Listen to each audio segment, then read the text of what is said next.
What if we told you that we've had the opportunity to sit down and speak with someone that not only is a graduate of the Berklee College of Music, but has played with such legendary acts as Dweezil and Ahmet Zappa, Duran Duran, and is the Vaultmeister of the Frank Zappa archives? It might sound like a dream. It might even sound like we're lying to you. But ladies and gentlemen, in this episode, we're talking with Joe Travers. What's up, everybody? Welcome back to Music Maniacs with Sight After Dark, the podcast where we talk about music and we just so happen to be maniacs about it.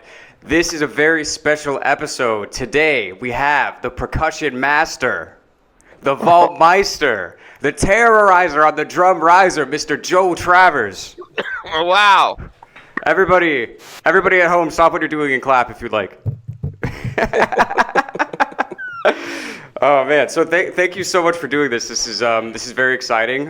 We have, a lot to talk about. You have quite a resume, my friend. Oh, yeah. Oh man, I'm getting old.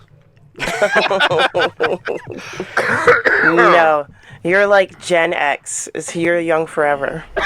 Yeah. Forever Oh, man, young. you guys are based in Brooklyn? Is that where Yeah. you are? Yes, sir. Oh man, I love New York so much. I spent 2 weeks in New York in October, visiting friends, and then we played over there with Mike Keneally. Oh, nice. Oh, We were on the road. We did a show in Jersey, and then we played at the Cutting Room, and then went on a small little tour, and it was just so awesome to be over there. You guys are really blessed to be in New York because it's an incredibly special place. yeah. I Special agree. is a good word. It's a good, nice, broad. Yeah, Special type in of good word. ways, special in bad ways, and everything in between, you know? Yeah. I know. I just like everywhere else. Yeah. I almost love it so much that I feel like if I had a chance to redo it all over again, you know, like if the cards didn't get dealt my way the way that they did in my life at the moment, that at some point if I had another go at it, that I would somehow work New York into my life. I don't know how long I'd stay, but how long I'd make it. But Well, New York would still be happy to have you, I'll say that. Absolutely, anytime. Oh man, one of our friends did a show at the Cutting Room. We've actually been there once. I think September 2023 we went there. It's pretty magnificent in there. Yeah, it's a big place. it's nice. It's really nice. Yeah, Yeah. I liked it. Yeah, It was very my first elegant. time there. Oh yeah. So obviously, you have a pretty extensive resume. I mean, from Berklee College of Music to playing with Duran Duran and so many big acts and being the Vaultmeister. I just wanted to say before we even go into all that you absolutely crush the drums. I'm sure you've been hearing this for years, but I mean, I've literally been watching YouTube videos of like your drum solos or like the jam session you did with Terry Bozzio, and it's like, it's just great. There's something about the drums that just really pierce to the heart of the human soul, I think, because we've talked about this before. It's like the drum was definitely the first instrument. Like when people were just starting to evolve, like somebody, like that's definitely how music started. So it's like, you could see musicians that don't have live drums, but when you have the drums, it just goes right into the soul of people. I feel like it's just a different thing when you have the percussion, and you're just a master at it. So I just wanted to say that. I've always appreciated drums. I've always respected the drums, but I've never been able to do it myself. Yeah. Well, thank you very much. I appreciate that. I was born with it. My entire family were drummers, and so it was genetic. And I'm the only one in the whole family that decided to try to go professional. And and I was really hardcore for a long time there about trying to just be the best drummer that I could possibly be. And Berklee had a lot to do with that. And I was really fortunate to have the support from the family that I did, and to pursue my dreams, and you know how it is, just decided to really just dive into the deep end and really try to make it happen. And I was really fortunate that I ran into some good musical situations in my life. Oh yeah. I was going to ask why the drums, but you told us because everybody in your family was a drummer. So I didn't have a choice. It was forced upon you. Yep. No, it wasn't forced. It was speaking to me in my body at such a young age. And of course, when you're that young, when you're like 3, 4, 5 years old, you don't know what's going on. You're just checking it Right. all out. But everybody around you is playing drums. My cousins, my uncles, my grandfather, my dad, like Wow. everybody was playing drums. So the older that I got, the more I kept realizing in my head, I was like, hey, I can do that too. You know? Yeah, for sure. You're Absolutely. like, why not me? Yeah. That would be so cool if you did your life story and you kind of did it like Forrest Gump. You're like, oh, I was a drummer, and then you go back and you're like, my dad was a drummer, and then they And just his keep daddy showing the before times. him. Yeah. Can I ask this kind of random? Were you guys like athletes at all? Did you ever play sports? Because I've always had a theory that drummers are like the most athletic person in like any band, because you have to be athletic just to be able to not miss the drums. You know what I Yeah. mean? And actually hit them on time and in sync, you know? I was half and half when I was growing up. I loved baseball when I was a kid, and I did play Little League for 3 years. I was in 2B and 3B, if I can remember correctly, and I did that. And then once I got to, let's see, after that was done, and once I got into the music program at school, I never looked back. I never pursued any sports at all. It was all music from then on in. So Right. yeah. Yeah, how Yeah. encouraging and so inspirational. So you get out of college, you go into California. This is like 92, right? Yeah, yeah. And this is like grunge era. For why, sure. right? So like why Dweezil's band as opposed to some other grunge band? Why didn't you try out for like some grunge band, or did you, you know? When I first moved to LA, I would have taken any and all auditions that came my way. I didn't care, you know, like at that time I was 23 or something, and or 22 years old or something like that, and I had hair down to my ass, and I was really thin, and I could play the part for any rock band, and I was ready to go. My heart was in rock and roll. My heart was in playing in, like, you know, the David Lee Roth band or something like that. That was like the ultimate, you know, goal for me at that point. But it so happened that because of my whole Zappa, you know, fandom in my entire life almost, and because of the way that everything kind of fell into place with Mike Keneally, who was, you know, incredibly important to my start in California, when I moved here, it's just timing, you know. Like 6 months after I got here, Dweezil needed a drummer. You know, Dweezil and Ahmet band Z, they needed a drummer, and I was, like I said, I'd been in town for 6 months. So Keneally said, "Hey Dweezil, do you remember Joe Travers?" And we had met previously in the past a few different times. So Dweezil remembered me, and he said, well, you know, he lives in LA now. He just got here.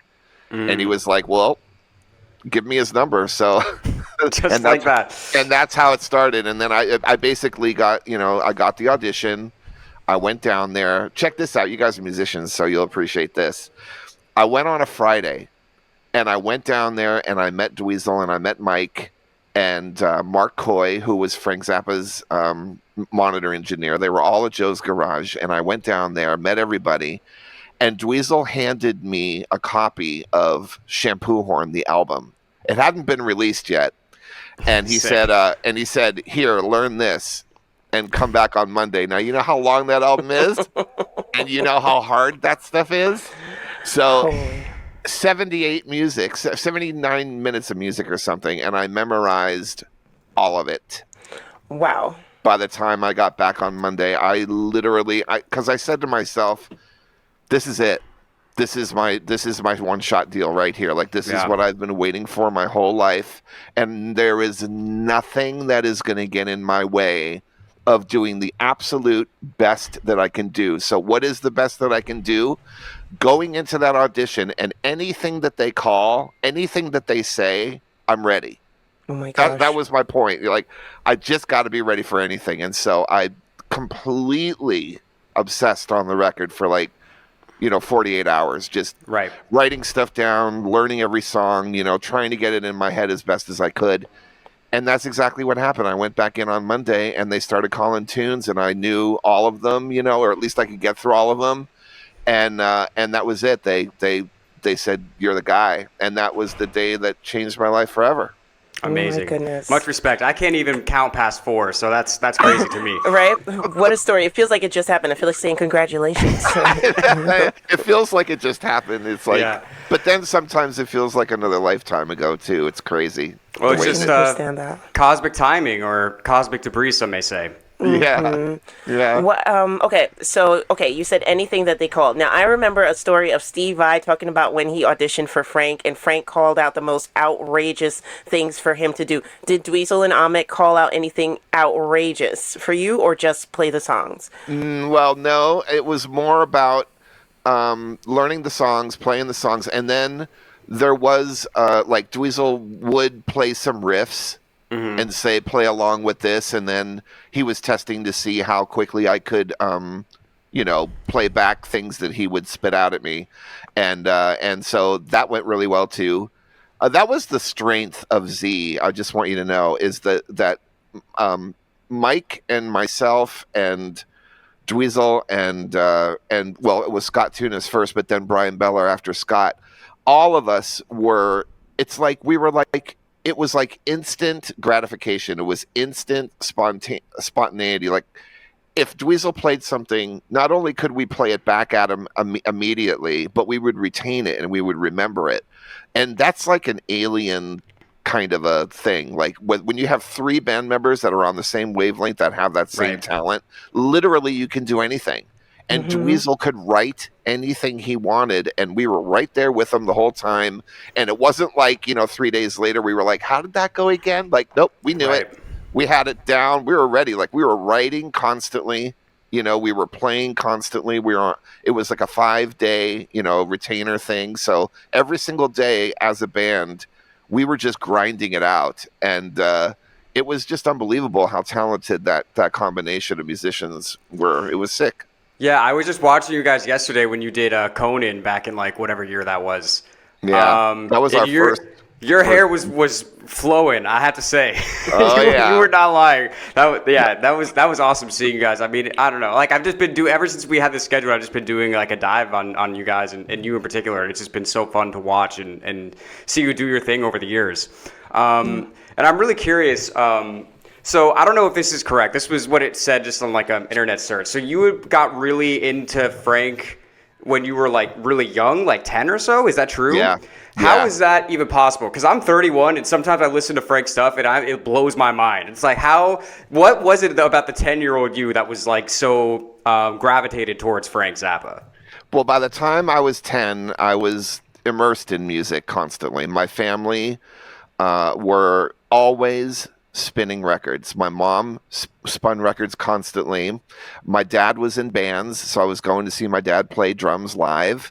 My uncle, who was 10 years older than me, was experiencing the best music. So imagine being 7, okay, in probably 1975, okay, and then your uncle is 10 years older. He's 17, and when you're 17 and it's 1975, that's a good time. You're jamming to Kiss. You're jamming to Bowie.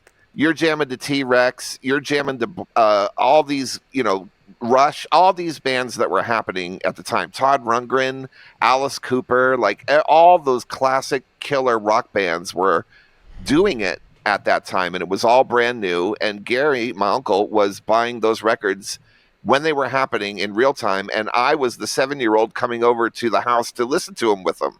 So I was being exposed to such incredible music at such a young age. So by the time I was 10, I was like primed. I was rocking. I was abnormally rocking at 10 years old. Let me tell you right now. and how I discovered Frank wasn't even through my uncle, which he was like my main source of inspiration as far as music, because whatever he was listening to, I was hearing. But he hadn't gone down the Zappa road yet. How that happened was I was hanging out with a friend of mine, and his older brother was playing album-oriented rock radio, like college radio stations in Pennsylvania, and they play album tracks. And one Saturday afternoon, we were just hanging out, and the older brother had that station on, and Shake Your Booty had just been released, and City of Tiny Lights came on, and of course, I was just, I was like, whoa, what is this, And so I went over to the stereo to like listen to what the DJ said after the song was done. And he was like, that was Frank Zappa with his new song, City of Tiny Lights. I was like, Frank Zappa? Never Right. heard of him, So I go back to my Uncle Gary and I'm like, who's Frank Zappa? And he goes, oh, that's a guy who likes to yell at his audience a lot. That's it. But then that started the whole thing because, Gary got Shake Your Booty because Shake Your Booty, when that was released, the promotion of that record was so wide. It was massive and it got to everybody, which was so wonderful. The launch of Zappa Records on Polygram, and that record was just, you couldn't escape it. And so Gary bought it. And when he played it for me, it was life-changing because the humor blew my brain apart. Yeah. When you listen to Broken Hearts Are for Assholes or Bobby Brown and you're 9 years old or 10 years old or whatever, it's like, what? And then the musicianship was like, it grabbed me so quickly, and it was way beyond anything that I could ever comprehend at that age. But I knew that it was something different. I just knew that it was something. And so it started my whole curiosity, and then it just was like on the list of things I liked. And then what happened as I kept getting older and older, I kept understanding that music more and more, and Frank became my hero. Amazing. Yeah. And then you got to meet him. I did. I did insane. Get to meet him. That was at the very end. Yeah, I was so blessed to be there, and it was incredibly sad, but incredibly moving, and all of that at once, because it was literally like, I think months before he left, and then I was with him a week before he left, and the family were so gracious to me, and Frank knew that I was a complete nut for him. He just knew it. And I didn't have to say anything. He just knew it. And so that was one of the reasons why he invited me into, his bedroom on Thanksgiving a week before he passed to listen to Transfusion together with him. It was a bunch of people because it was Thanksgiving and there was a bunch of people hanging out at the house. And I just remember Gail came up to me and said, Frank wants you to come in and listen to his record with him. And I was like... Just like must have been because I knew he was in his bedroom, but I also knew he was really sick, and so we were just kind of chilling. And next thing I know, I got led into the room, and I sat at the edge of the bed with him, and we listened to Transfusion all the way through. And forget it, don't get me going, Yeah, it was heavy. It was heavy. That's a serious, beautiful moment. I mean. Yeah. Besides knowing him musically, it's like you actually got to touch him. So it's like his energy, transferred into yours. So of course it's emotional. I'm almost emotional listening to you tell the story, and what a great family day like Thanksgiving for it to happen. Yeah. What's crazy to me is that, this is like manifestation, when they talk about it. It's like you're playing drums, and then you're listening to somebody, and then you're playing for his son, and then you're in his house. Yeah, and then that's exactly what Gail said. Gail and I spent so much time together, and she was just like, the reason why you're here is totally fate. It's fate. You're here for a reason. And she was, incredibly supportive and beautiful. And, Frank, unfortunately, my time with him was very, very limited. But I was able to really, spend a lot of time with Dweezil and Ahmet, still spend time with Ahmet. And, I spent 20 years of my life with Dweezil, playing drums and being a part of every project that he was a part of musically for such a long time. And, I loved him. I loved that family so much. It's such a part of me. And I don't know what I'd be doing now without them. Yeah, it's amazing, and it's crazy. Obviously, rest in peace to the amazing, legendary Frank Zappa. This is, I believe, is actually the anniversary of his death today. Yeah, it is, and I'm glad you said that because I was going to say it at some point. It's crazy that today is the day that we're doing this. It is crazy. You know what other day it is too? This is the day that Zeppelin said they couldn't go on without John Bonham. Oh, wow. Yes. Another drummer, another drum day, and one of your heroes, too, which is crazy. Yeah, John Bonham. And my Uncle Gary, who I just mentioned a little bit ago, it's his birthday today, so. Ooh, happy wow. birthday, Rocker Gary. It's a cosmic day. I vicariously lived through a 17-year-old kid from 1975, okay? Yes. Shout out to Uncle Gary. Yes. So I'm curious. So for those that don't know, so you are the Vaultmeister. You are the keeper of the massive vault of Zappa music and archives. And I'm curious how that came about. Like how you became bestowed the Vaultmeister. Was there any kind of ceremonial sword that was given to you, or perhaps a laminated lanyard of some kind, or a placard for your desk? What was the ceremony of this?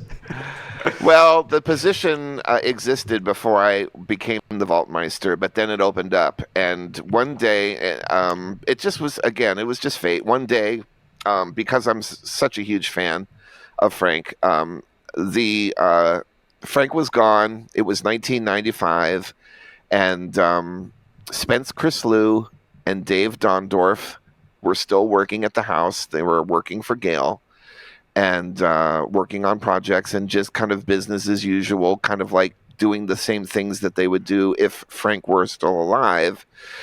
And one day I just said to Spence, would you please take me into the vault? Because I hadn't been in it and I wanted to see it because I knew all about it. And so we did.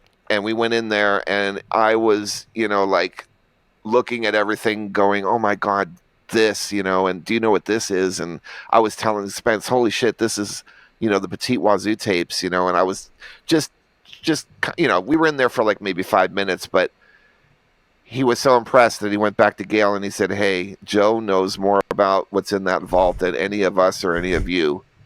Wow. And Gail said, great, he's the Vaultmeister. And So that's no how it sword, happened. no sword, no ceremony. So the next thing I knew, I was given the key, and I had a purple marker and a pen and a pad, no computer skills whatsoever, and I walked into the vault and just did my own little tiny little stupid eyeball inventory, and the next thing I knew, I was in it to win it. That's for sure. Oh my goodness. Well, we thank you because you are responsible for our latest Frank Zappa reaction videos. Okay, so one of our patrons has been sending us recent concert footage that's been let out. And we've been reacting to it. It's songs that we have heard before and have reacted to, but we've never seen this footage. So we'd like to thank you, Joe, personally, for letting those out so we can hear some quote unquote new Zappa. Yeah, man. Today.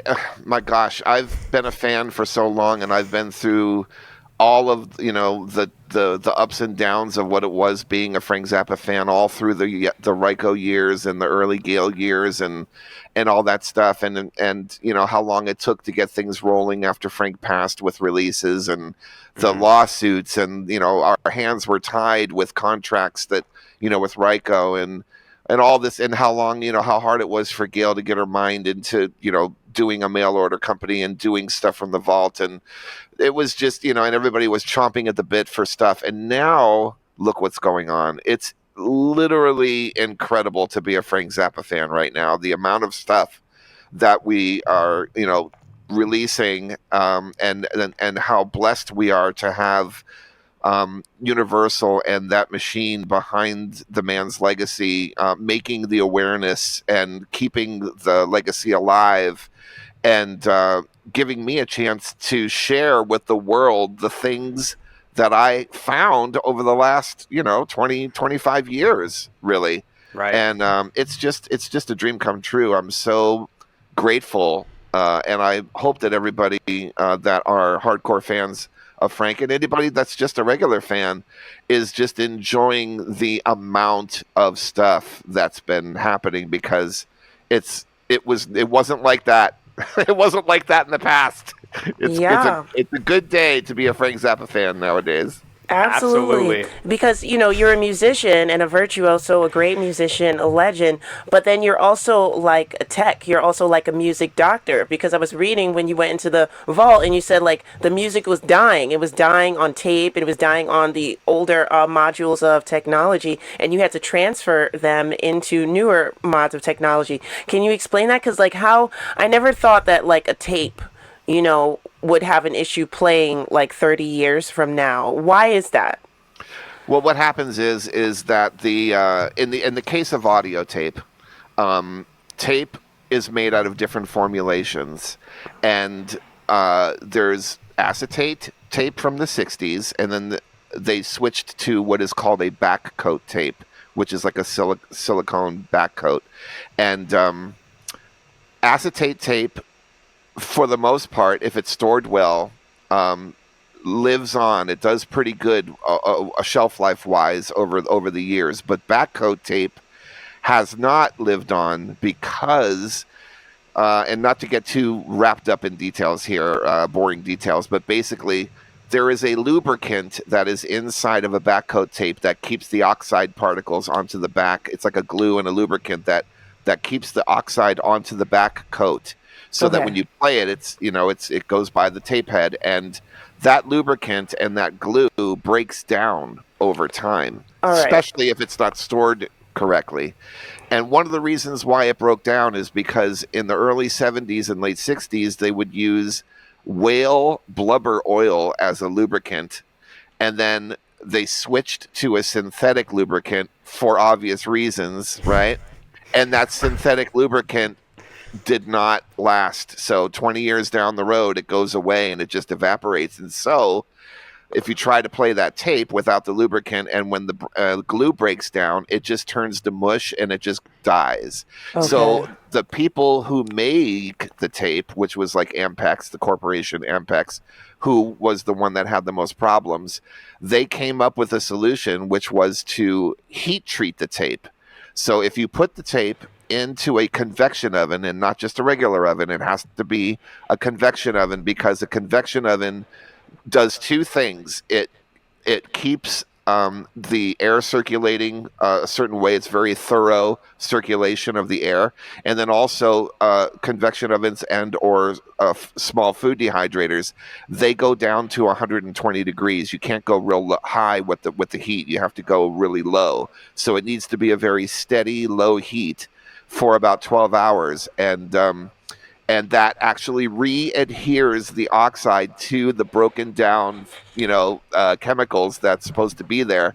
And therefore, you can play the tapes without damaging it, and only for a limited time. If you don't do it within about a week or a week and a half, you have to rebake it in order to play it again. Mm-hmm. And so I learned this on the job from the remaining engineers at Ampex. I literally called them in the 90s to find out how to do it and the right way to do it, because I had this whole vault of stuff and I didn't want to fuck it all up.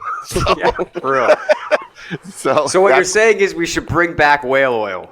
Yeah, exactly. Those darn whales having to live. What do we need those whales for? Yeah, exactly. And that's what happens with tape. With film, it's different. With film, it literally it emits a gas. Like it there's like a gas that comes off of film when it's not stored properly, or when it just starts to get old, and that gas is infectious and it infects everything around it. And film will like picture quality will turn pink, or you'll lose all your colors. And then mag, which is audio mag, like the audio accompaniment to silent film, that just curls up. It just curls up, and it gets very wavy and stuff like that. So, and that was beginning to happen to Frank's assets, unfortunately. So we moved all that into cold storage. You have to keep film in a very, very cold environment for all of that stuff to not happen that I just described. So thankfully it's in good hands now, which is great. And the audio, don't have to worry too much about the audio, because if it is broken down, we can bring it back to life. We have the technology. That's so insane. It's pretty good. Wow. That's so crazy. Mm-hmm. Yeah. Yeah, I know exactly what kind of tape you're talking about. I had many tapes, even though but I've had many tapes, even though I may seem like I have not had many tapes. I used to listen to a lot of Jamaican DJs, so they weren't selling things on CDs. They were only selling the sound clashes on tape, Cool. so yeah. And that's great quality too. Yeah. So I know exactly what the backside is. And now this makes sense as to, like, let's say we watch a movie like Inglourious Bastards, when the whole theater blows up because there's so much chemical Right. on the film. And now it makes sense. Like, there's there's a whole chemical compound on film and tape. Yeah, that's the real thing about switching to digital that's been terrible, is that you can't even burn down a whole movie theater by setting the tape on fire anymore. That's really right. what we're missing by the new digital wave. But wow, that's amazing. I mean, I can only imagine how much music and footage that you've been able to save like that. And I have to say, it's a great time to, well, like you said before, it's a great time to be Zappa fans. I mean, we really have only, thanks to our people that follow us here, we've really only gotten into Zappa within the past couple of years, and it's like discovering like just a whole beautiful world of music to dive into. And it's like we've been listening to Zappa so many songs now for years, and we still have so much more to go. It's just amazing, just the output that he had, and just the amount, the proficiency that he had, and being able to create so much all the time. It's just incredible. It's mind blowing. I agree. I mean, just his world of music is so fulfilling. It's so unique, and there's nobody like him. There just isn't. No artist. Prolific, that guy. And I wish you were still here so we can like hear some things from him, some quotes, some things that he likes to say. But I'm sure in his music, he's got a lifetime worth of sayings that'll make you think for a long, long time. Yes. Yes, and the fact that there is so much in that vault that remains to be heard is incredible. I mean, Yeah. the work ethic and how all of those assets were captured through those decades, and how that was very important to Frank. Now, as we live in today's modern day and age, to be able to have access to all of this stuff, all of this work, all of this document of this legend is incredible. I mean, if you think about the catalog artists that are out there, and there's many, you think about Coltrane and Miles and Elvis and the Grateful Dead and all the famous big legacy acts that have, archives. Zappa's archive is so huge and has yet to be completely exploited. So we're in such a great time period right now where we're just like experiencing all of this stuff, and it's not like a rehash, it's not like this is all brand new listening, which is so incredible, so beautiful. I mean, that's definitely one of the craziest things. If you just look at the list of everything that he put out while he was alive, you're like, this is incredibly impressive. And then you think about that and you're like, this isn't even really the tip of the iceberg. It's almost as if there's more happening now than when he was alive. Right? Yeah, that's so crazy. So crazy. My goodness. Yeah. Well, I'm sure that wouldn't have been the case, though. I mean, he was dealing with a different music industry back then. The saturation of the marketplace was a big deal back then, and Warner's would not let him release as much music as he was preparing. I mean, he could have done a subscription service, he could have done mail order, he could have done box sets, and he could have done all that stuff. But he really was, honestly, his hands were tied. He just wasn't allowed to do it. Okay, legal and issues. Now box sets are the norm. Box sets are the norm. Like he couldn't even get Leather released in 1977 or whatever because it was a 4 LP box or whatever, and it was such a big deal. And now it's like everybody's clamoring for 4 LP box sets. I mean, it's everywhere. So he was always ahead of his time, and it's unfortunate that he he had to deal with the state of the music business, as it was then. Because nowadays, with the free reign, if he had free reign to do whatever he wanted, oh my God, incredible. Yeah, I can only imagine. Yeah, it's the machine. Okay, cutting a little bit away from Frank, you played with one of the biggest bands of the 80s, Duran Duran, a band that I really, really love. What's it like to play 80s style music compared to hard rock, 70s. I mean, Duran Duran is more like pop. We're talking about Hungry Like the Wolf. Oh yeah. And shout out to Simon and the gang. They are some of my faves from the 80s. But what's it like playing like 80s style music, being with an 80s band? It was incredibly fun because I mean, I grew up listening to that stuff too. I was listening to the radio constantly in Pennsylvania, and so you couldn't escape it, and MTV and all that stuff. So, I mean, look, I have my favored styles of music that I enjoy playing, but you know, uh, even if the music's not difficult and if it's just pop music, and I don't mean to say that in a negative way by saying just pop. I mean, I adore pop music, and so and think of it this way: most of the gig with Duran Duran was to a click track.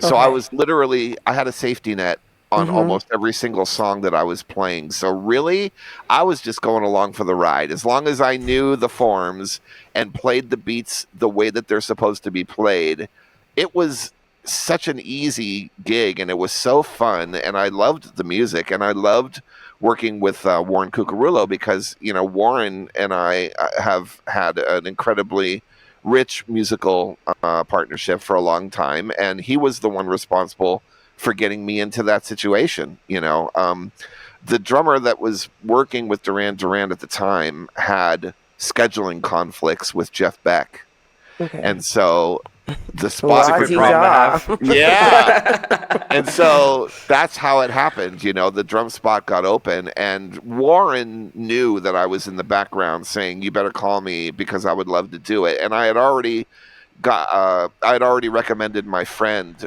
Wes Waymiller on bass, and he was in Duran Duran before me.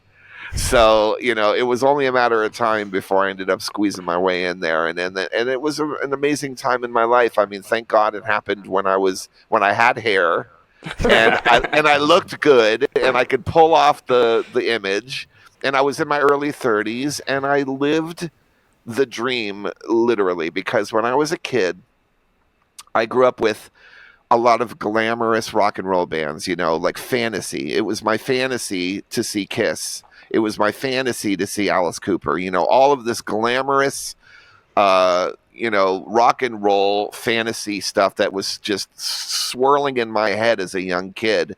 I always wondered what it would be like to be in a famous rock and roll band. Well, being in Duran Duran, it gave me that opportunity. I could dress up.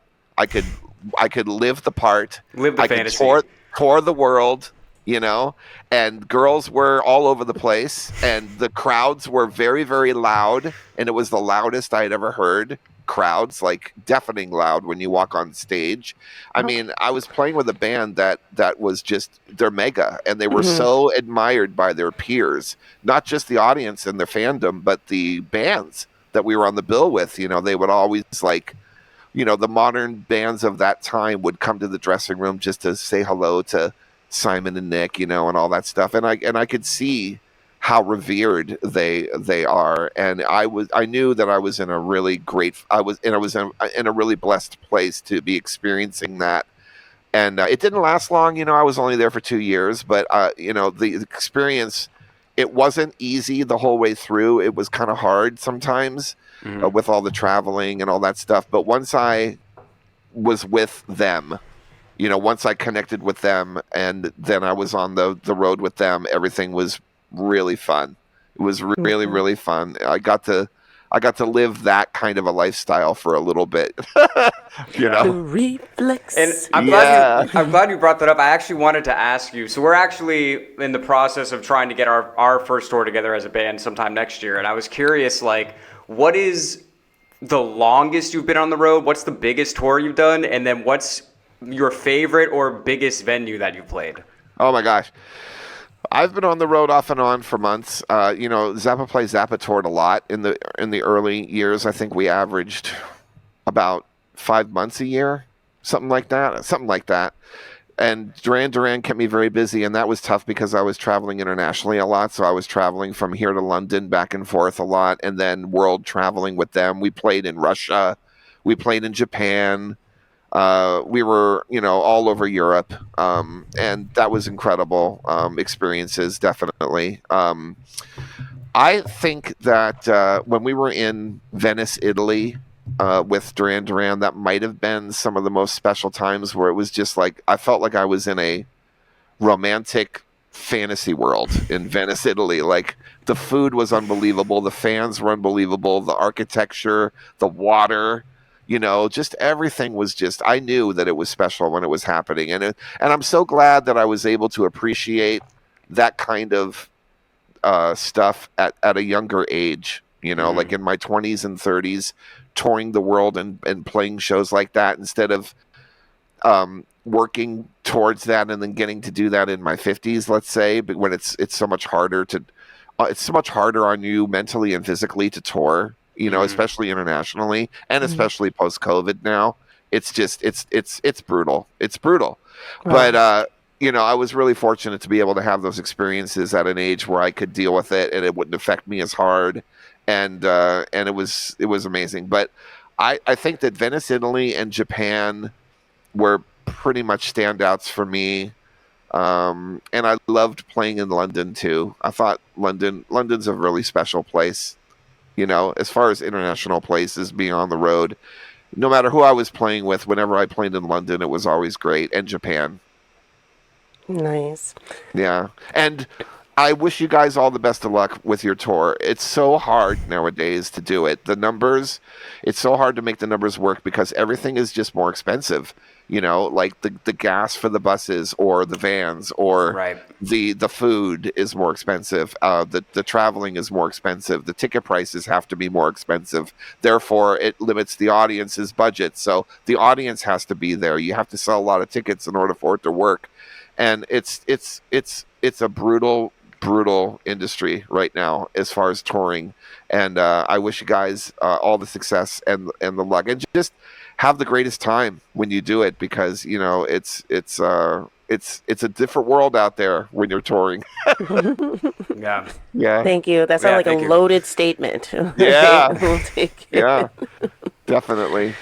Oh, Well, when yeah. you're an original act like you are, and you're fighting for your art. You want to get your art out there. You want the exposure. And in order to do that, you have to play live. You have to play shows. Mm-hmm. So I wish that it was just easier to do that, because the benefit is huge. You need that exposure. I just wish that it was a little easier to get out there and do it. Post COVID, it's so gosh darn hard, man. Man. But Yeah. I mean, even the Zappa band had issues, when we went out after we toured with King Crimson, in 2021 or 2 or something. We finally got like a little 2.5 week jaunt, and it was brutal. It was like post COVID, like people weren't coming out. The places were, some of them were half full, and we're talking about Zappa. We're talking about people that have alumni in the band, and we couldn't make it work. It was just like, oh my God. And it sucked because I love Frank's music so much. I want to see it get to the people. I don't want to play just local shows in LA. I want to come to New York. I want to play other places and get this music to the people who love it, Yeah. And it shouldn't be so hard to do that. Right. Yeah. I want to switch gears a little bit, talking about LA. So you're originally from Erie, Pennsylvania, correct? Yes. And my mother is from Pennsylvania, not close to Erie, but Wilkes-Barre, Pennsylvania. So I've been around Pennsylvania a little bit, and I just know that LA is a completely different thing. So I'm just curious, do you still go back and forth, right? Because you live by David, right? David Cerami. Shout out to David for helping to make this happen. But what is your, I guess, preference? I mean, do you just really like LA just for like the business aspect of it? Would you rather live there if it wasn't even for that? Do you still like being in Pennsylvania? I'm just curious how you feel about that. Moving to Boston to go to Berkeley was like the perfect middle step to prepare me for such a large transition from Pennsylvania to LA. Right. So going to Boston was the best. I love Boston. I love that city. And it's a much bigger city, of course, than what I was used to living in. And so it was a good stepping stone. Once I got to LA, I was, prepared because of living in Boston. And also I was so hungry that it didn't matter. I just had to make the best of wherever I went. And I chose LA because of the connections that I had in LA already, and also because I had a job waiting for me. Because I was working at Tower Records in Boston, and the Tower Records on Sunset Boulevard was going to take me. So I was Nice. able to literally come to LA. I had a roommate situation set up already, and I had a job. So all I needed to do was get my Amazing. drum. Yeah, I just needed to get my drums out there and get a car, and then everything would be okay. There you And go. so that's that's the reason why I chose LA. And honestly, that was in 1992, and I haven't left. It's just been great. It's just been great.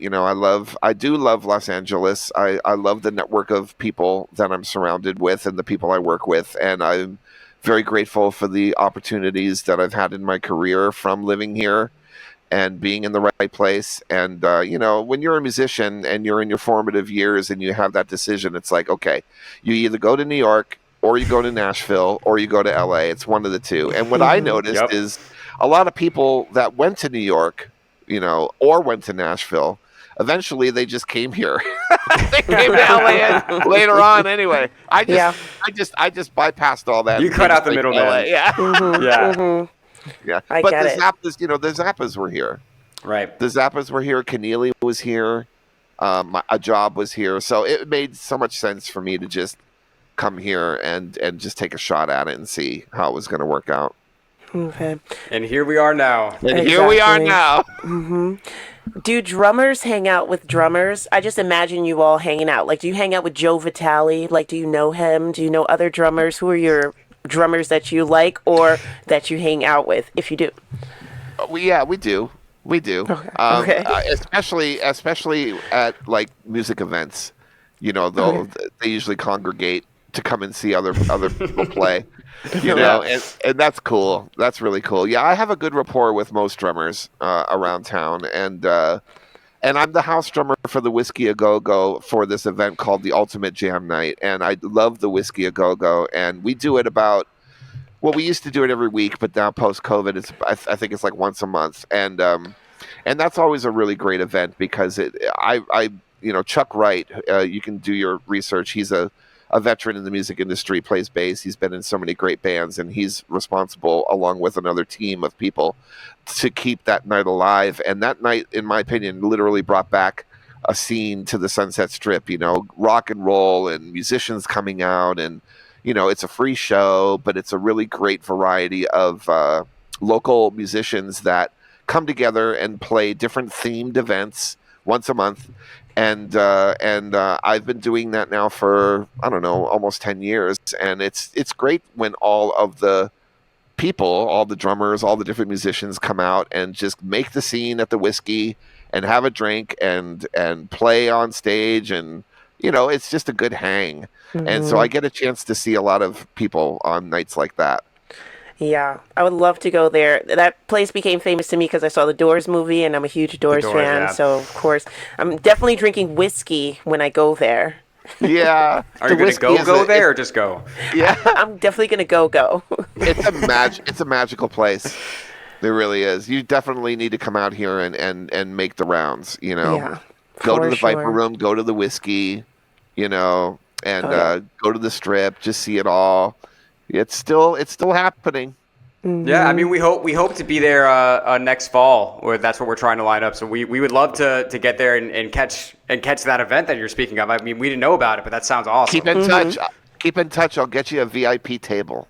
Oh my gosh, we are there, okay, with bells on. We're gonna do the whole tour just to make it there. Yeah, and if you guys play in LA, let me know. We'll come and check you out. Oh my gosh. Oh man, that would be Joe, amazing. thank you. Oh my Be God. fun. Yeah. Holy moly.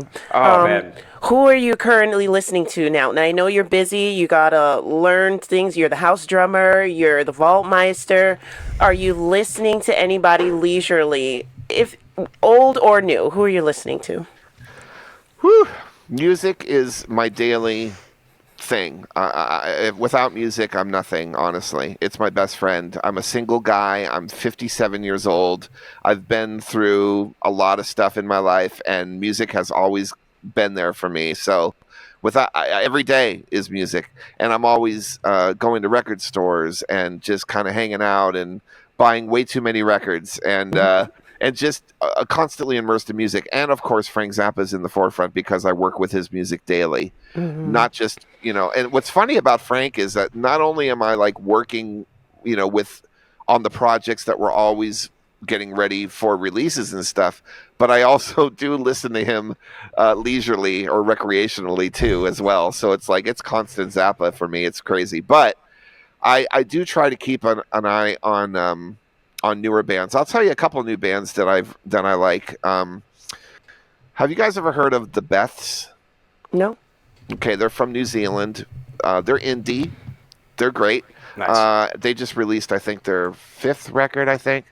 But there are other records in the past I love. I love the Beths. They're great. Right. And then there's another band that I just recently discovered. They're not new, but they did release a new album. And I heard it when I was in a record store in Ventura, California, just on one of my record halls. And the name of the band is La Luz, which is Laluz. It's an all-girl band from Seattle, and they just released their new album called News of the World, I think it's called, which is a Queen title. Maybe I'm wrong about that. But anyway, I loved it.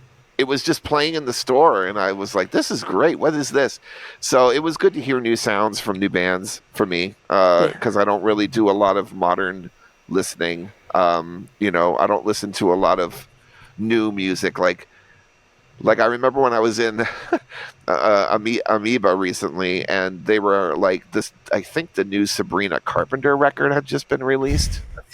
I think, and they were playing that. They're like, okay, we're gonna play the new Sabrina Carpenter record, and I was listening to it as I was walking around, and I was like, all right, that's a pass for me. But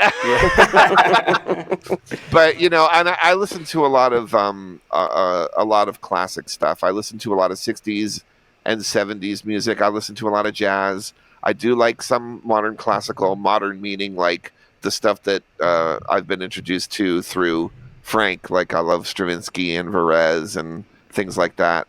And I a lot of fusion, a lot of famous drummers, all this stuff. I love like stuff that Steve Gadd played on is so inspirational for me. So I'll listen to a lot of great music that he was a part of. I just listen to so much stuff. But as far as new bands, I would say the newest would be La Luz and the Beths. Those are the two recent bands that I've heard. We'll definitely have to check them out. Yeah, yeah, for sure. I made a note. We'd probably pull them up on a reaction. They're great. Yeah.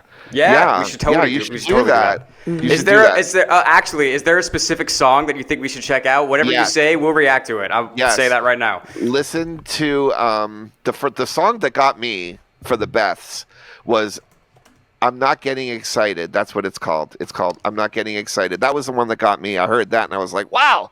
And of course that doesn't reflect what they're all about, but it's so up-tempo and so killer that it knocked me on my feet. Off my feet. I was like, whoa, sweet. That's a good one. And then for La Luz, just pick a song like the very first song on the very first 2 songs on their album, because the first song is a small little interlude, which is a beautiful vocal piece. And then they go into the first song, and it's off their newest album. And you know what? I should go online right now while we're doing this and find out what the name of that is. Hold on.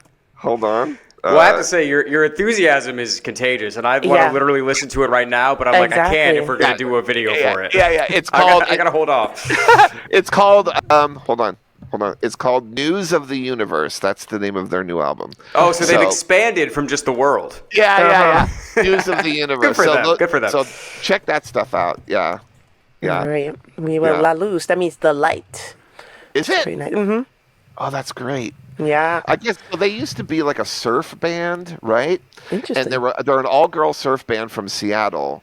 But I guess this new album is a big different sound for them, because they said that the leader of the group had a bout with breast cancer, and that really influenced her state of mind, and so the writing got really different. And then it's really kind of like psychedelic. So, and I love psychedelic music. So, psychedelic, you mix psychedelic with surf, I'm in.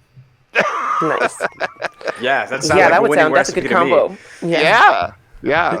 That's why it was playing in the store, and I was like, what is this? I love this. So I had to check it out, and I got it. Isn't that great when you just hear something just like randomly like out in the wild, as we say, and you're just like, Yes.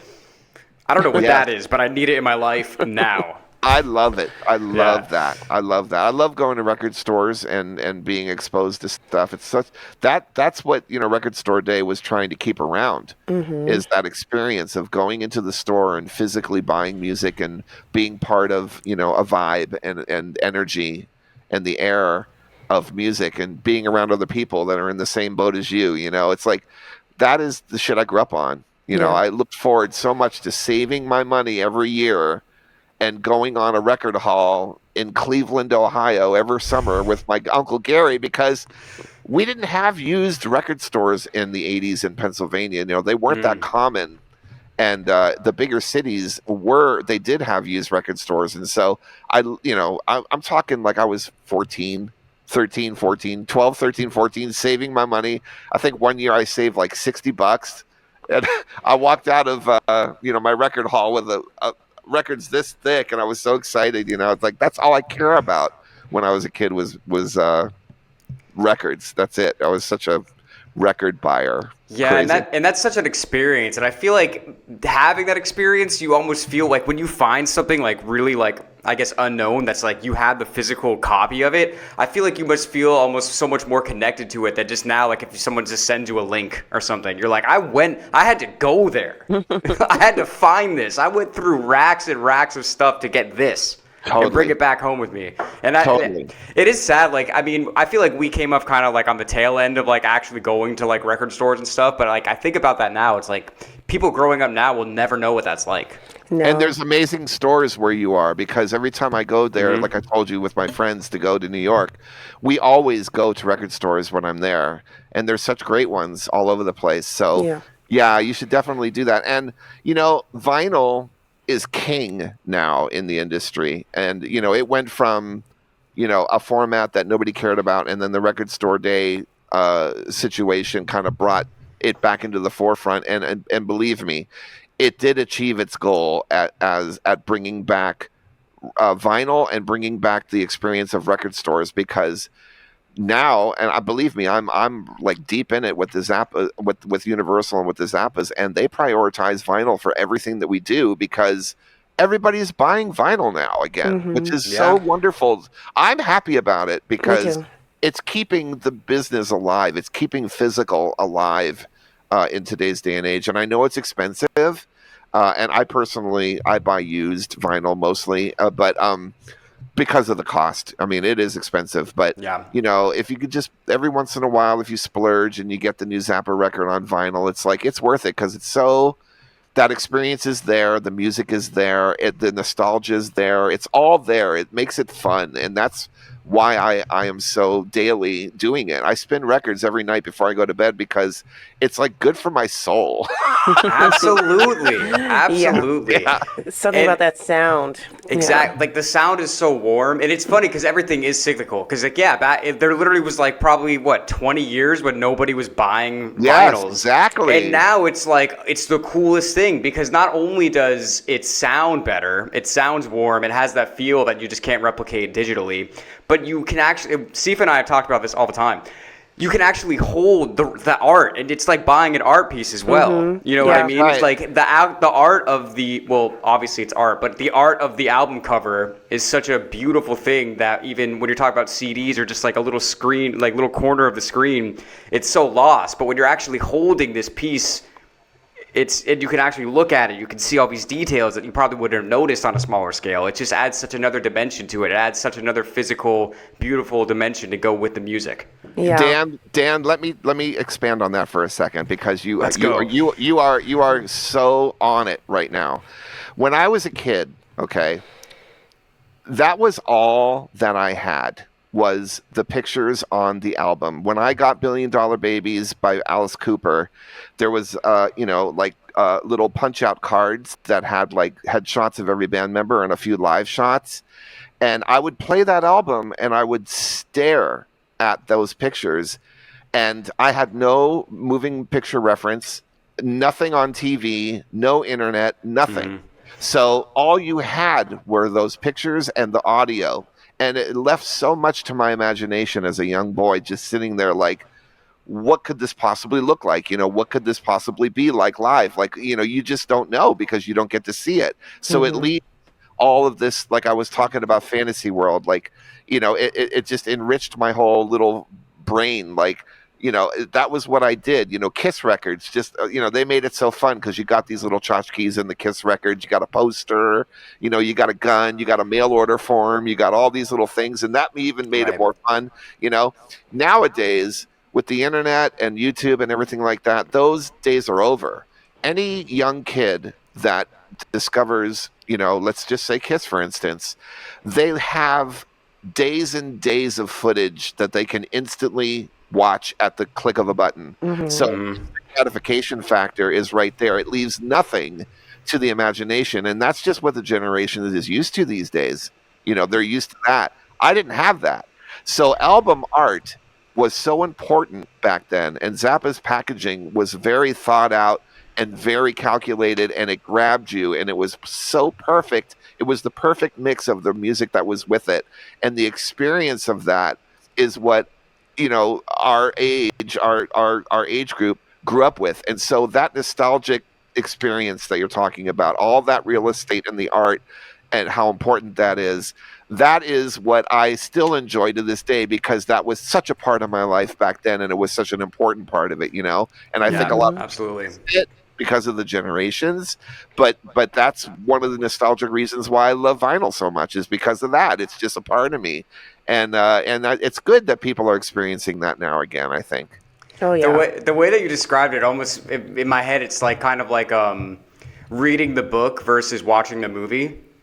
You know what I mean? It's like, when you read the book, you can't see it, so your imagination gets to fill in the blanks, and you almost feel more ownership of it in a way. Versus if you see the movie, you're like, oh, well, that's it. That's what this person looks like, blah, blah, blah, blah, blah. That's such a good way of saying it. Yeah. Just absolutely. I wish I was a better reader. I always have to have something visual connected to it, even if it's just a picture. Because when I'm reading a book without a visual reference, I just start to fall asleep. I do start to fall asleep too. You know what I do? I always have to play something in the background. I always have to play music in the background while I'm reading, or have the TV on while I'm reading. Because if I'm just reading, I'm gonna fall asleep. Because when you read in silence, that's school. Yep. My grandmother We're home. Yes. My grandmother used to fall asleep every night to a book. I used to wake her up in the morning when she would visit us, and there would be a half-read book hanging out by her head. A paperback book. So wild. God. Yeah. Yeah, man. Oh, man. I'm so excited that we've gotten to talk to you. It's just it's ridiculous that we're here talking to you on this day. It's just... Yeah, it's everything. Today, and I appreciate you guys just even being interested in talking, and also you guys deserve a thank you from me, because there's a lot of people out there on YouTube doing what you do, and you guys have been doing it for a while, and you've really prioritized Frank a lot in what you do, and I think that that's really great, and so you deserve a big thank you, because it's people like you that help to keep the spirit and the word alive to the generations of people that are watching, YouTube, and I watch YouTube more than I watch regular TV, so I'm always running across you guys, and so thank you for the support, literally, of keeping Frank's, helping to keep Frank's music in the forefront. Absolutely. I feel like that's one of our luckiest days when Frank Zappa found us. Honest to goodness. Yeah. I feel fortunate to have even, like I said before, I feel it's just such a whole world to dive into that. I feel fortunate that we've been brought into the world, because there's definitely, a parallel universe where we might never have listened to a Zappa song, or we never have done a reaction to a Zappa song, and just never really knew the depth of music that he had created, because it just easily could have happened like that. But I'm glad that we live in the reality where this did happen, and then here we are talking to you. And I mean, Frank's music has definitely changed our lives. It makes us think about the way that we create music differently. It's definitely influenced our music, and it's hard not to, you know what I mean, when you listen to everything that he's done. And Yeah, I don't know. It's just a beautiful thing that we can all be brought together by music and by Frank in general, you know? Yeah. Do you have any favorite albums of his? Oh, I'm man. starting to love the Grand Wazoo. I love that. We love it Oh. because of the artwork as well. Stay tuned. I won't say anything. But I There you love the go. Grand Wazoo. I love Joe's Garage because of the artwork. That is just Yeah. hilarious. I'm like, what's Yeah. he trying to do here? This is hilarious. And then I've liked Shake Your Booty as well because of the art, just the way he looks in the camera. And I'm like, is he dressed up like a sheik, like a sheikh? And one of our followers told us that Frank is part Arabic. And that's why he decided to do that. I was No, like, that's not true. yeah, I'm like, That's- I think he's just and Italian. that's the bad part of the internet. Yeah. Yeah. No, Lynn Goldsmith shot those photos in Shake, and she just happened to have that prop in the studio, and so they just put it on and just kind of had fun with it, you know.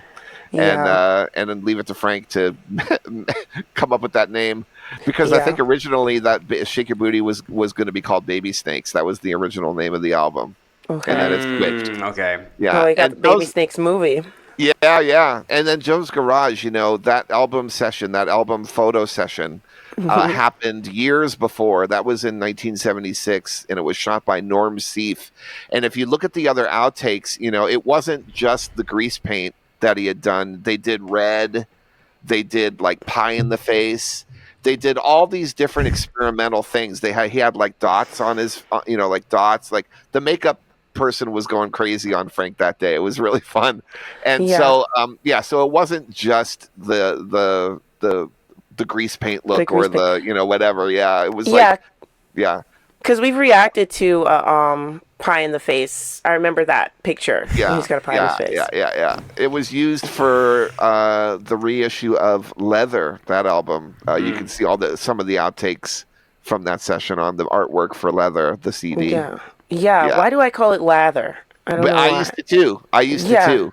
Okay. Yeah. Okay. Because Okay, of the so it's not just spelling. us. Yeah. Okay. No. Okay. Because it's Lather, and I always used to call it that too, but it's pronounced leather because Okay. that was what they were. That's what they were. They were into leather then.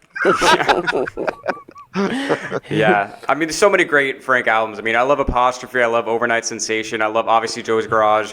I'm me being a guitar player. The Shut Up and Play Your Guitar albums are just amazing to me. Epic. It's so epic. So I mean, you could just go on and on. I mean, we could do a podcast talking about Frank until the sun rises tomorrow. You know Oh what yeah. I mean? True. My favorite Frank era is like, I'm going to put a nice solid year. I'm going to put 77 because that's where we first heard the Muffin Man. That was the Halloween live. concert. Yeah, we heard Muffin Man live for the first time. And I was like, that guitar solo is everything I want to be in life. Like, it was just amazing. So yeah, that era, Do-do-do-do-do. yeah, with like Ruth and Napoleon, like, I feel like everybody was there. That's all like... You know, the era when everybody was there. Yes, I do. A lot of people gravitate towards the Ruth and Napoleon era for sure. We just finished, a whole string of releases through that time period because, of the anniversaries. We just went through the anniversary of Overnight, Apostrophe, one size fits all, and that was the hardcore Napoleon, Ruth, George Duke era. And such a favored era for Frank and everybody. I mean, with good reason. That's an amazing group. It just is. So, Absolutely. but now we're moving into more. We're moving into other things now. All right. It's exciting. Yeah, definitely. Well, thanks again so much for being here. We really appreciate it. We hope that anybody listening, anybody watching has gotten a lot out of this, has appreciated the conversation. So yeah, we just want to say thanks again. We're Music Maniacs. We're Side After Dark with Joe Travers. And thanks for tuning in, guys. Thank you.